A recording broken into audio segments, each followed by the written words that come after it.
जो कि पूरी दुनिया में इंडिया के नाम से जाना जाएगा, ऐसे राज्यों का संघ होगा। किसी ने कहा इसका नाम जो कभी पहले ब्रिटिश समय में इंडिया हुआ करता था अब भारत होगा। लेकिन जब वोटिंग की बात हुई तो सबने एग्री कर लिया इस बात पे। किस बात पे? India that is Bharat English में, और भारत अर्थात इंडिया। बात क्लियर है? अच्छा, ये तो आप समझ गए होंगे इंडिया शब्द का उस समय क्या महत्व था। तो इस बात में कोई दिक्कत नहीं थी, पूरी कॉन्स्टिट्यूएंट असेंबली ने इसको एक्सेप्ट कर लिया। फिर भैया डिबेट किस बात पर है? डिबेट किस बात पर हुई? डिबेट हुई, अभी आप सबको पता होगा, जो कांग्रेस ने 28 दल जो थे उन सब ने मिलकर के इकट्ठा एक संगठन बनाया था। उस संगठन का क्या नाम था? 2023 में ही ये बहस क्यों उठी थी, जबकि देश आजाद हुआ उससे लेकर के कोई प्रतिक्रिया ही नहीं आई कि देश का नाम इंडिया भी होना चाहिए, भारत होना चाहिए, कुछ भी बात नहीं थी। 2023 में एक संगठन बना, लिखें फटाफट से। 2023 में एक संगठन बनाया था कांग्रेस ने अपने अन्य दलों के साथ मिलकर, उसका नाम था इंडिया। जानते हैं इसको? इंडिया का फुल फॉर्म लिखो, कितने लोग जानते हैं फटाफट से? India national development inclusive alliance. लिख लीजिए भैया जिनको नहीं पता हो। इंडिया नेशनल डेवलपमेंटल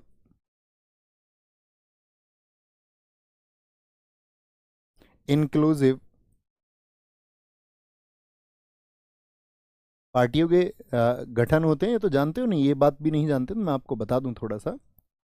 कोई भी जो पार्टी चुनाव लड़ती है तो वो उसके साथ में उसके सहयोगी दल उसको सपोर्ट कर सकते हैं, इसी को बोलते हैं संगठन। ठीक है, जैसे बीजेपी भी अकेली चुनाव नहीं लड़ती ना, बीजेपी का भी अपना नेशनल डेमोक्रेटिक अलायंस है, एनडीए गठबंधन बोलते हैं उसको। कांग्रेस का पहले होता था यूपीए, यूनाइटेड प्रोग्रेसिव अलायंस आपका होता था उसका। तो यूपीए की जगह और दल बने और ये नया संगठन उन्होंने बना इंडिया। अब देश का नाम भी इंडिया और इंडिया नाम से ही संगठन बन गया, तो बीजेपी को ये लगा कि भाई ये तो गड़बड़ की बात हो गई, इनको तो सपोर्ट मिलेगा, देश के नाम से संगठन बन गया इनका। अब उन्होंने बोला कि इस देश का नाम इंडिया की जगह क्या होना चाहिए? भारत। 2016 में जब पीआईएल कोर्ट में गई थी, 2016 में बीजेपी की गवर्नमेंट थी, आपको पता होना चाहिए 2014 से लेकर के और अभी तक बीजेपी की ही गवर्नमेंट है सेंट्रल में। 2016 में एक व्यक्ति ने कोर्ट में पीआईएल डाली थी, जब जस्टिस यूयू ललित थे वहां पर, उन्होंने वो पीआईएल सुनी थी। तो जब वो पीआईएल उन्होंने सुनी तो उन्होंने बोला कि भाई उस पीआईएल में ये कहा गया था कि भाई भारत इसका नाम होना चाहिए। तो बीजेपी ने इसको अपोज कर दिया था कि भाई हमारे हमें इस तरह के किसी भी संशोधन की जरूरत नहीं है। 2016 में बीजेपी ने ही मना किया था कि देश का नाम जो है वो इस तरह से चेंज होने की कोई आवश्यकता नहीं है और इस तरह के किसी प्रावधान की आवश्यकता ही नहीं है, इस बारे में विचार भी करना बेकार है। लेकिन फिर क्या हुआ आपका? 2023 के बाद में बीजेपी ने बोला, 2020 में भी कोर्ट ने पीआईएल सुनने से मना कर दिया था किसी व्यक्ति की। अब ये बात आई, अब सुन, बीजेपी ने बोला कि जो देश का नाम है वो इंडिया से चेंज होके क्या होना चाहिए? इंडिया से चेंज होके होना चाहिए भारत। तो कांग्रेस के जो 28 दल है उन्होंने बोला अगर तुम देश का नाम भारत हमारी वजह से कर रहे हो तो कल को हम सारे दल इकट्ठा करके अपने इस दल का नाम भारत रख लेंगे। अगर तुम हमारी ही वजह से चेंज कर रहे हो तो हम क्या करेंगे, कल को सारे दल आएंगे, अगर हम अपना नाम इंडिया रख सकते हैं, क्योंकि इनको तो किसी कॉन्स्टिट्यूशनल अमेंडमेंट की जरूरत नहीं है ना, किसी संविधान में संशोधन इनको करना नहीं है, इनको तो आपसी सहमति करनी है। बोले भैया अगर बीजेपी हमारी ही वजह से चेंज कर रही है तो कल को हम फिर अपने संगठन का नाम भारत कर लेते हैं। ये और बड़ी दुविधा हो गई। तो जो तेजी थी वो थोड़ी सी धीमी हो गई। क्या फायदा ही नहीं होगा फिर तो कोई? अच्छा, जो पाकिस्तान है उसने अलग बात बोली।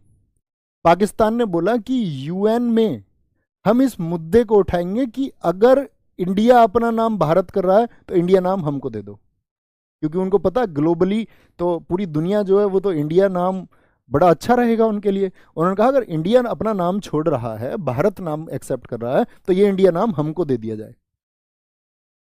हुई ना कमाल की बात? तो कहने का मतलब है वो प्रोसीजर क्या हो गया, फिर उसके पीछे बहुत सारी डिबेट हुई। आप सब लोगों को पता होना चाहिए कि भाई कोई भी नाम यूं ही नहीं बदल जाता है। जैसे आप सबको पता होना चाहिए इलाहाबाद का नाम चेंज करके अभी प्रयागराज हुआ, तो वहाँ के जो ऑफिशियल डॉक्यूमेंट्स होते हैं उन सब में चेंज करना पड़ता है। सेना, शहर में शहर के जितने कागजात हैं या सिक्के हैं को आपका कुछ मतलब ऐसी आपकी संपत्ति है देश की, देश के बारे में बात करें, देश के सिक्कों से लेकर के नोट से लेकर के सब जगह चेंज करना पड़ता है। तो प्रयागराज जो नाम हुआ उसमें ही यूपी गवर्नमेंट का 300 करोड़ रुपए खर्च हो गया था, 300 करोड़।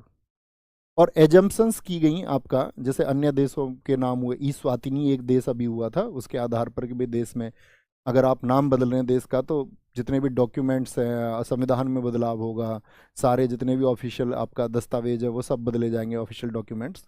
तो एजम्पन हुई 14,000 करोड़ रुपए का खर्चा होगा, यानी खर्च भी है। पार्टी जिस लिए बदलना चाह रही थी सेंट्रल पार्टी, वो फायदा भी उसको नहीं मिल रहा है। और साथ में हमारी संविधान सभा कह रही है कि इंडिया नाम भी हमारे देश के लिए फेवर में यूं है, इसलिए है क्योंकि वो हमारे देश में व्यापार के अवसर और हमारी क्रेडिबिलिटी को बढ़ाता है। क्योंकि औद्योगिक क्रांति जिन दिनों में हुई है, उन ब्रिटिशियर्स ने इस पूरी दुनिया में हमारे देश को इंडिया नाम से फेमस किया।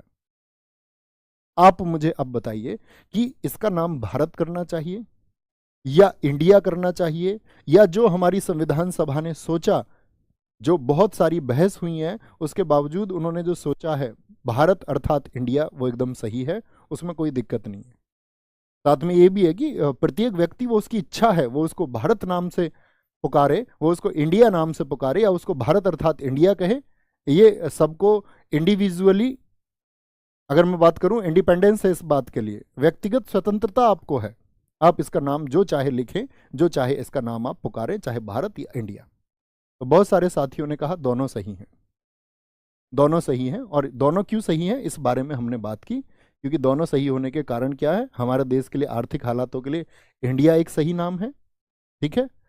और भारत नाम होने के पीछे भी जो तर्क हैं, क्योंकि भारत हमारा पहले अनुच्छेद में शामिल ही है, तो वह नाम भी इसलिए ठीक है क्योंकि वो हमारी प्राचीन संस्कृति से जुड़ा हुआ है। भारतवर्ष राजा भरत के समय से, या अगर हम बात करें हमारे कल्चर को दर्शाता है, तो दोनों ही नाम ठीक है। और इसीलिए हमारी संविधान सभा, जो उस समय के विद्वान व्यक्तियों की एक सभा थी, उसके द्वारा लिया गया निर्णय एकदम सही था।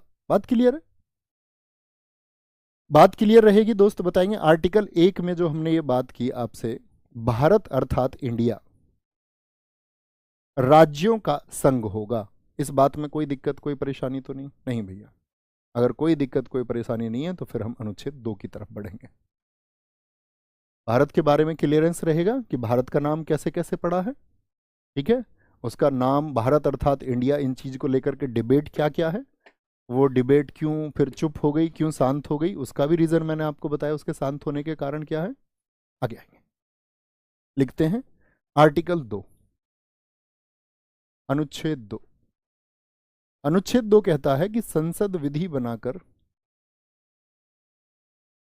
विधि कौन बनाता है, लॉ मेकिंग का काम कौन करता है, पार्लियामेंट।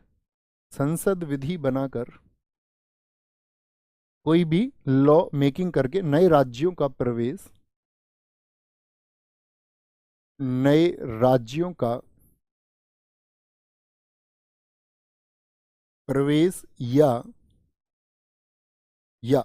शब्द नहीं, प्रवेश या की जगह तथा शब्द इस्तेमाल करें तो ज्यादा ठीक होगा, प्रवेश तथा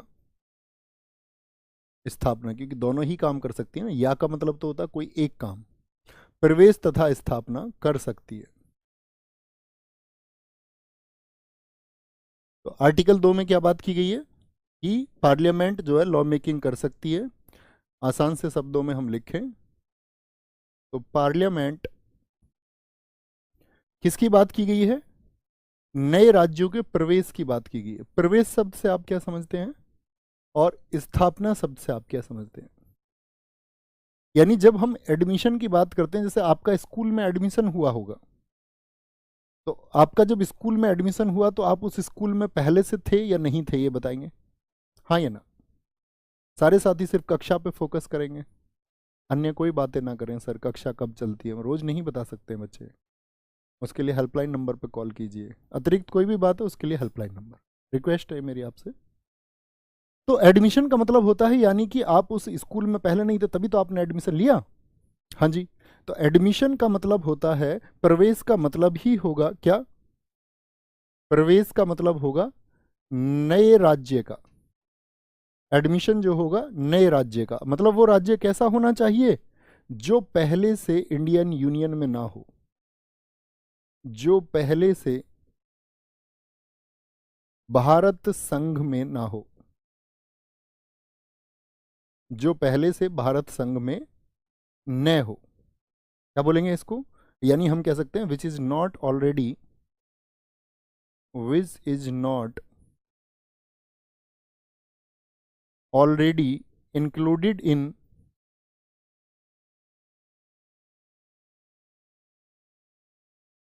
इन द इंडियन यूनियन। जो कहाँ ना हो पहले से? भारत संघ में ना हो। ठीक है। ऐसे ही दोस्त स्थापना किसकी होगी? नए राज्य की। और वो नया राज्य कैसा होगा? जो पहले से भारत संघ में ना हो। यानी इस बात को भी हम यहीं लिख सकते हैं ना, स्थापना होगी नए राज्य की। कैसे राज्य की? या हम कह सकते हैं स्थापना ऐसे राज्य की जो, छोटे से शब्दों में लिखो, जो राज्य नहीं है, जो राज्य नहीं है। अर्थात क्या मतलब हुआ? किसी नए राज्य की या किसी नए क्षेत्र को, ऐसे बोल दो, किसी नए क्षेत्र को राज्य बनाना।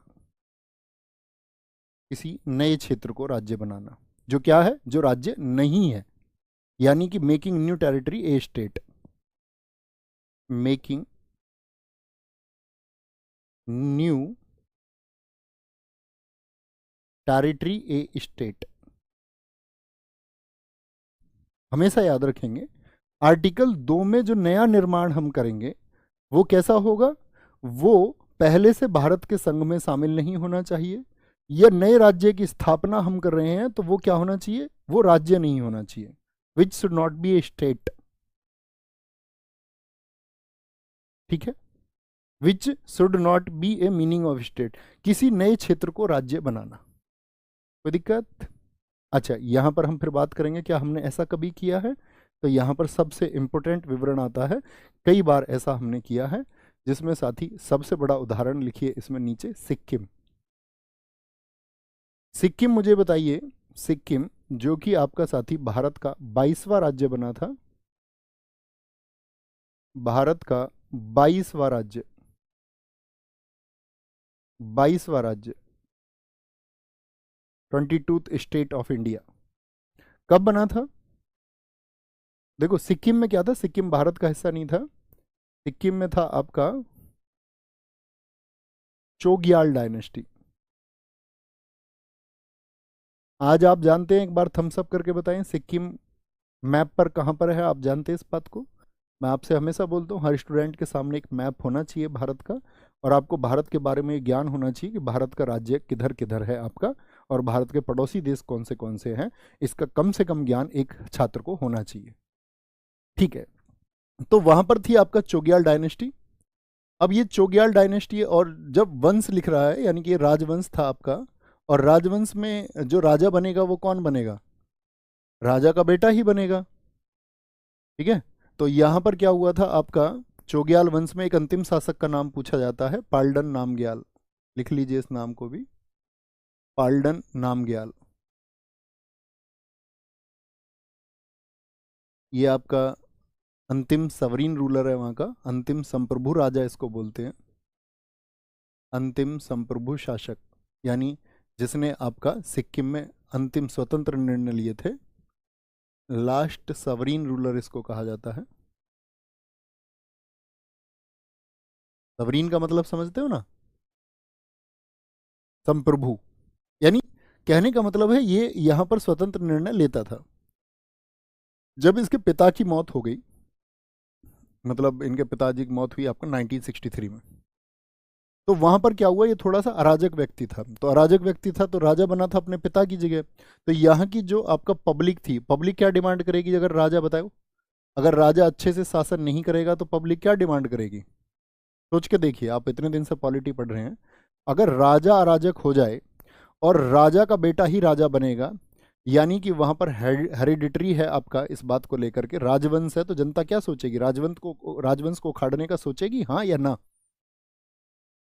आप कहेंगे हाँ, तो जनता फिर डिमांड करेगी कि भैया डेमोक्रेसी होनी चाहिए, और डेमोक्रेसी हो जिसमें कि मतलब ऐसे लोग रूल करें जिनको कम से कम हम चुन के भेजें। सही बात है जी।